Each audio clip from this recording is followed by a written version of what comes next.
এক এলাকায় ছিল এক অদ্ভুত কূপ। লোকেরা যখন ওই গহীন অন্ধকার কূপ থেকে পানি তোলার জন্য কূপের মধ্যে রশিতে বাঁধা বালতি নামিয়ে দিত, তখন ওই রশি ঠিকই থাকতো, কিন্তু বালতিটা কূপের মধ্যে উধাও হয়ে যেত। এই আশ্চর্য ভুতুরে কাণ্ড দেখে এলাকার সমস্ত লোকেরা বলা বলি করতে লাগলো যে নিশ্চিত এই কূপের মধ্যে জিন ভূত আছে। এলাকার সমস্ত গণ্যমান্য ব্যক্তিরা একত্রিত হয়ে দেশের বড় বড় কবিরাজদেরকে নিয়ে আসলো ওই কূপ থেকে জিন ভূত তাড়ানোর জন্য। কিন্তু দুঃখের বিষয়, কোনো কবিরাজই এই সমস্যার সমাধান করতে পারলেন না। অবশেষে সেই এলাকার একজন দুঃসাহসী বালক বলে উঠল, আমি এই কূপের ভেতরে নেমে দেখবো এর মধ্যে আছে কি। ছেলেটির এই কথা শুনে এলাকার সমস্ত লোকেরা হতভম্ব হয়ে গেল।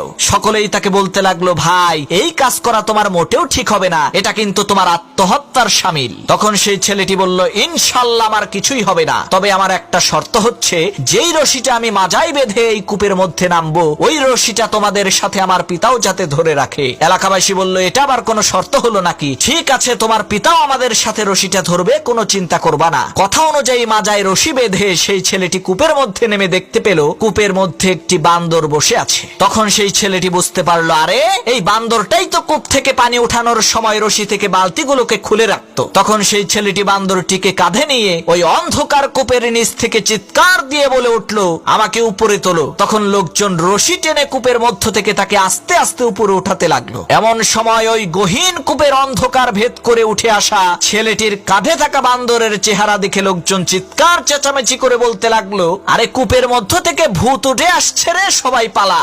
ভূতের কথা শুনে যে যার মতো এদিকে ওদিকে ছুটে পালিয়ে গেল। কিন্তু ওই ছেলেটির পিতা রশি ছেড়ে কোথাও গেল না, কারণ তার কলিজার টুকরা সন্তান যে ওই কূপের মধ্যে আছে, এ কারণে সে তার সমস্ত শক্তিকে একত্রিত করে রশি টেনে একাই তার সন্তানকে কূপ থেকে বের করলো। এরপর দেখা গেল তার ছেলে কূপের নিচ থেকে কাঁধে করে একটি বান্দর নিয়ে এসেছে। তখন সেই ছেলেটি তার পিতাকে বলল, বাবা আমি জানি আমার বিপদে সবাই পালিয়ে গেলেও তুমি কিন্তু পালাবে না, এজন্যই আমি শর্ত জুড়ে দিয়েছিলাম যে আমাকে টেনে তোলার রশিটা যাতে আমার পিতা ধরে রাখে। প্রিয় ভাইরা, এখান থেকে বোঝা যায় যে বিপদের মুহূর্তে সবাই আপনাকে ছেড়ে পালিয়ে যেতে পারে, কিন্তু আপনার মা বাবা আপনাকে বিপদে রেখে কখনোই পালাবে না ইনশাআল্লাহ।